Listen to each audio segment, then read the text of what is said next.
Hello everybody, Davey here. Welcome to this video. Today's video is running along the Snake Pass as a scenic drive.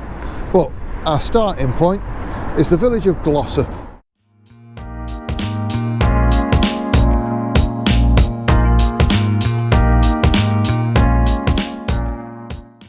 So the main high street you see behind me is actually the A57, which runs straight through the centre of Glossop. It has some award-winning shops and butchers. It also is a great place to buy some local craft beer and explore the local area, which is actually classic walking country. So as well as the main area, you also have a really nice central square.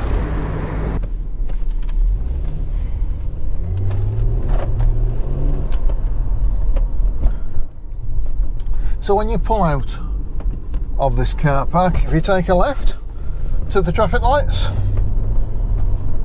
and then take a right. So this is the A624, and then we're going to take a right here onto the A57.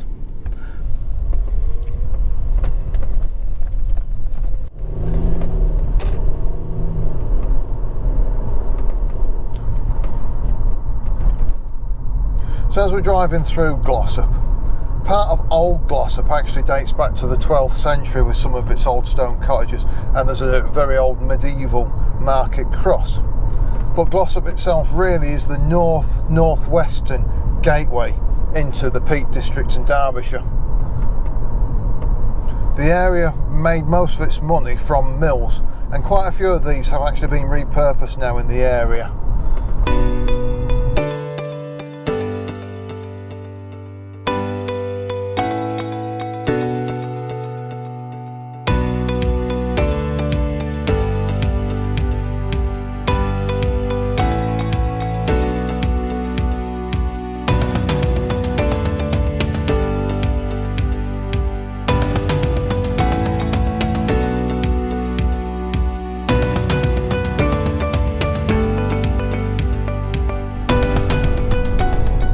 So as we hit the 50-mile-an-hour limit here, really, you can see the sign in front of us, which signifies the start of the Snake Pass. So the Snake Pass is a small stretch of road, which is about 14 miles of the entire 122-mile length of the A57. And the A57 itself runs from Liverpool to Lincoln, but this stretch obviously runs from Glossop just down the road to Ladybower Reservoir.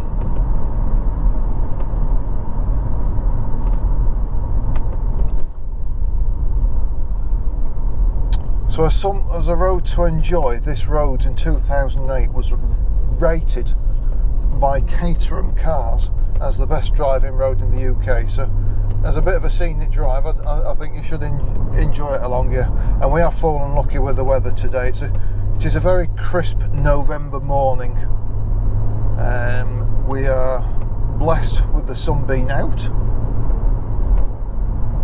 There's just not a lot left of leaves and colour left on some of the trees because we have had quite a bit of strong wind over the last few weeks.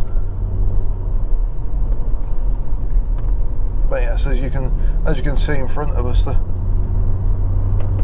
colours of the heather, the different shades of brown and green, especially with the sun dappling off it, it looks really nice. And then you just down to our right hand side, you've got the big ravine valley. Quite a few stark shadows as well on the left hand side, where you've got more of the granite rock that's shining through. So as we leave Glossop behind us, hopefully the cameras are picking up the brilliant view. You can see Glossop quite close by, but in the distance you can actually make out Manchester city centre. It is a tremendous view, and I always think it's quite funny because you can see sort of like 4 or 5 very dark structures that are the huge tower blocks and office blocks. It's yes, it's quite a view.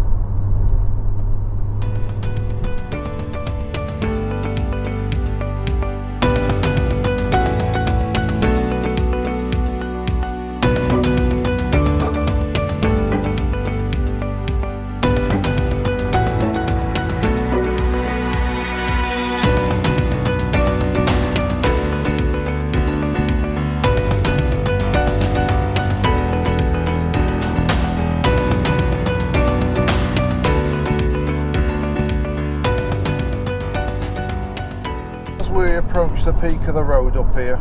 The height of it actually reaches 512 metres or 1,680 feet. And the cars that you can see in front of us are actually at the two little laybys on either side of the road, and it's the point where the Transpennine Trail walking route actually crosses over this road. So this can be very busy along here, and I'd just always be a little bit cautious, because especially at the top when you've got the cars on either side, if they start opening the doors, your space for coming down here can vanish very, very quickly. And now we're dropping across onto the eastern side, down into the valley. So to give you an idea of how high we are, on the right hand side to the south of us is Kinder Scout, which is the highest point in the Peak District.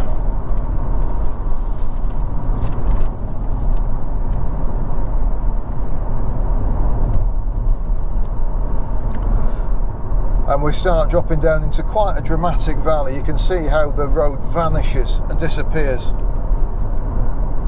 I do think it's quite lovely and quite a spectacular area, this.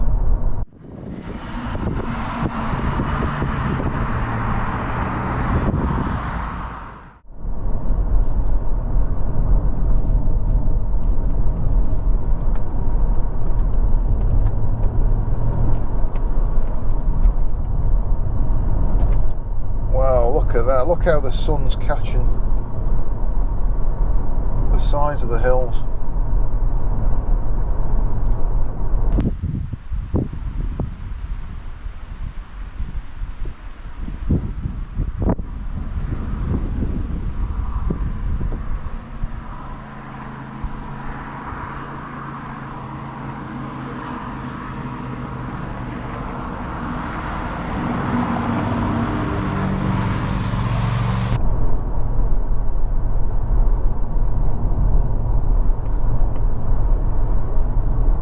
Just while we're taking this dramatic scenery as we're driving down, just to tell you a little bit about the road itself. So this used to be called the Sheffield to Glossop Turnpike. In 1818, the Dukes of Norfolk and Devonshire wanted to upgrade the road and change it into a toll road. So they brought in a local Sheffield surveyor, William Fairbank, who designed the road, and then the engineer Thomas Telford, who some of you probably have heard of. He came in to build it, and the road was actually completed in 1821. It was completed at a cost of £18,625, but I'm quite sure that the Dukes of Norfolk and Derbyshire made the money back, because they were still taking in the tolls until 1870.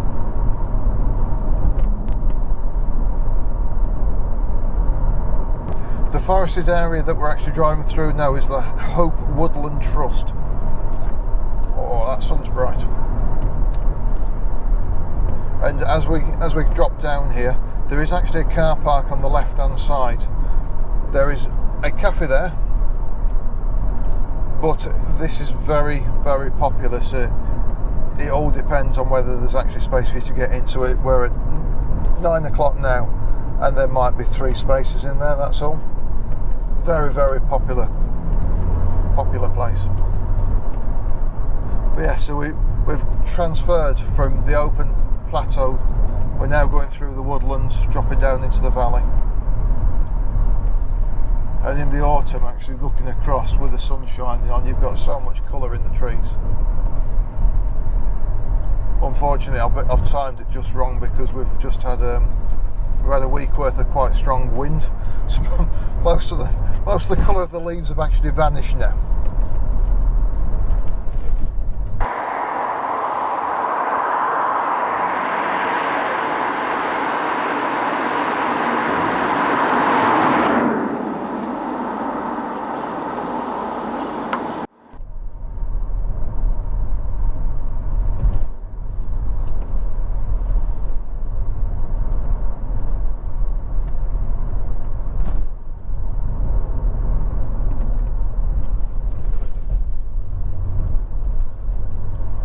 So at the same time the actual road was being built, The house just on the left hand side that we're approaching, the white house, this was built at the same time.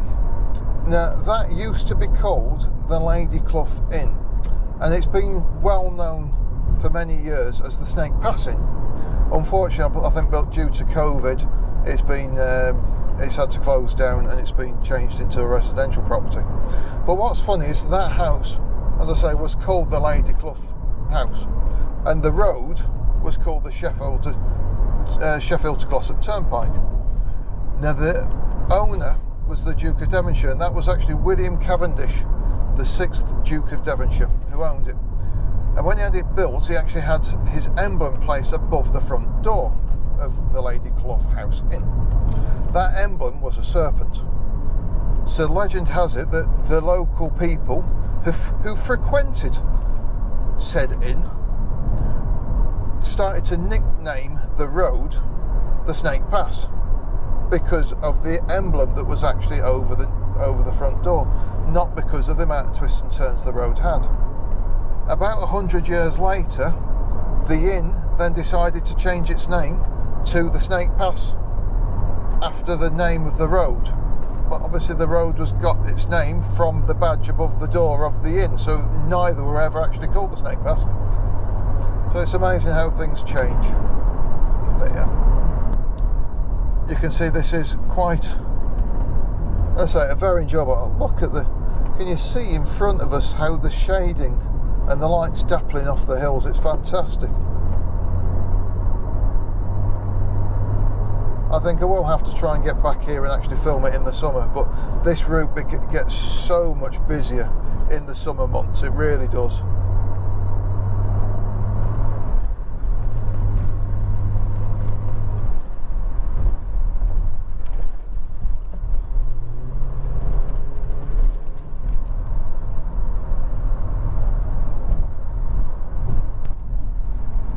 So just down to the right hand side is the River Ashop, and that obviously runs down into feeding Ladybower Reservoir.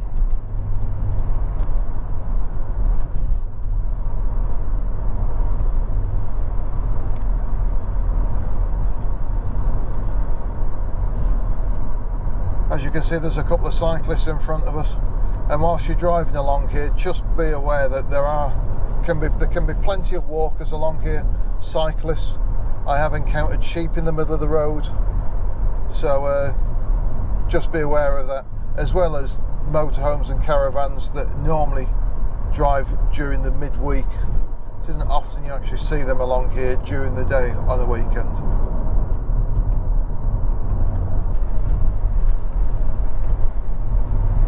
One other thing that is worth mentioning is the road itself can get very, very worn. Because it is so exposed, and it is a major A trunk road, so during the week you do get heavy goods vehicles coming up and down this. There we are, another walker. Clearly actually on the wrong side of the road, but in all honesty, I don't get why walkers walk along this stretch of road. You can see there's no path, there's nowhere for them. It really is, in my mind, quite dangerous.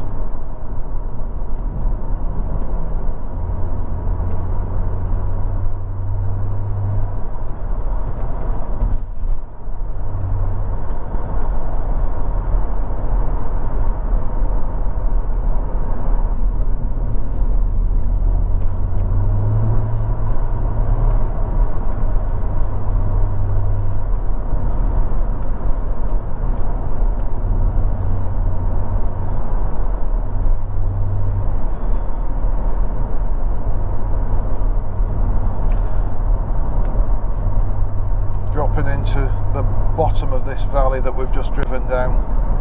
Obviously we're now driving through more woodland. The river down to the right hand side. Ben Hag, the Forestry Commission area that we're driving through now.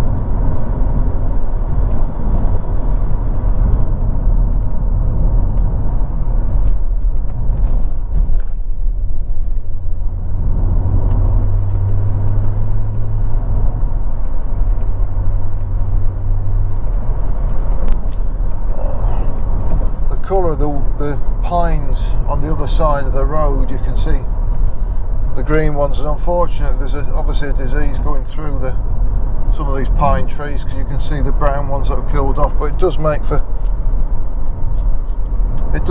quite a look of colour on the opposite side of the road. And obviously with the sun dappling through the trees on this lovely winter's morning.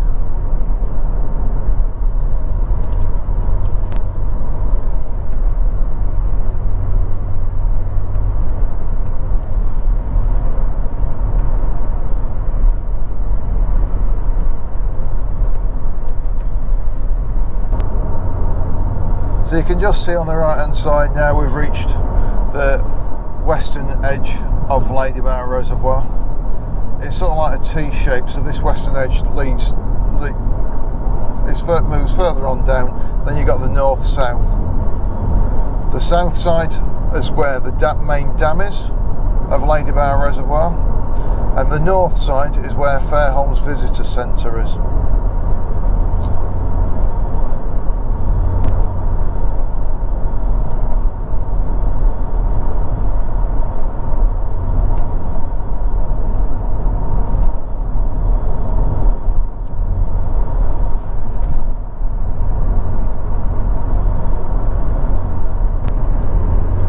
By just here on the left hand side is where during the summer months there's another cafe there. Primarily a lot of motorbikes use that. And then as we approach the end here, the left hand turn that we're coming up to takes you to the northern end of Ladybower. Fairholmes Visitor Centre is up there. That gives you some information about the local region, and there's plenty of parking, pay and display, and there's a nice walk around it as well. We're going to go straight over this viaduct here. This is the Hopton Viaduct, and this is named after one of the two villages that was actually flooded in creation of Ladybower Reservoir. The other village that was flooded was the Derwent village, hence the name of one of the reservoirs.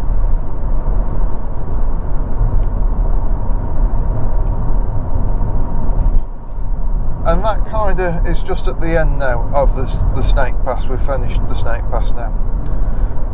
But as a point-to-point video, we're going to go down to a car park called Heatherdean Car Park. So you can see a sign here for the A6013. We're going to take a right at these traffic lights.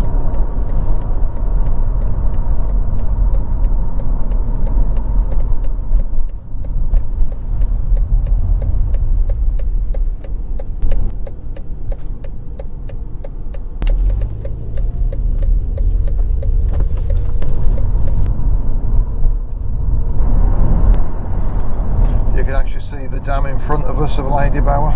The water's very low this year. And just take a left, there's a sign here just for the car park. And I've picked this spot as the end spot for you because there are again some good quality toilets in here. I think there's some disabled toilets as well. Little pay and display car park. Yeah, and it's a nice place, and it's a nice scenic drive. So behind me you can actually see the Hopton Viaduct that we drove across earlier on.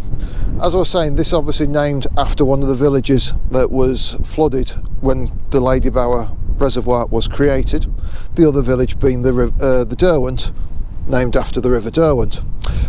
I've come down here just because when the water levels get very low, you can sometimes see the Derwent village poking up out of the reservoir, and in all honesty we've had a few years of such little rainfall that it might not be too long before that happens again and you're able to see it. So Ladybower Reservoir was one of 3 reservoirs that were built. The other 2 were the Derwent and the Upper Derwent that are built further on up the valley. The main thing is the Derwent Dam was actually used by the Dambusters for 6 weeks in their practice runs before they went on to take the dams out on the Ruhr Valley.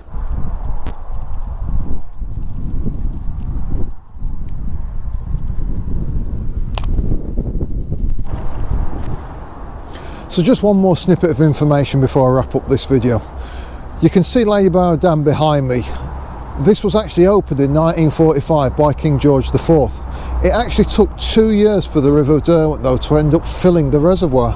As you can see, it is much lower today. Right, well, I'd like to thank you for watching this video. I do hope you've enjoyed the scenic drive down here. The area, it is well worth a visit if you've not been beforehand. But yeah, we'll leave it at that. Thank you very much for watching. Please tick the like button. Please subscribe if you haven't already. I'll be seeing you down the road. Cheers.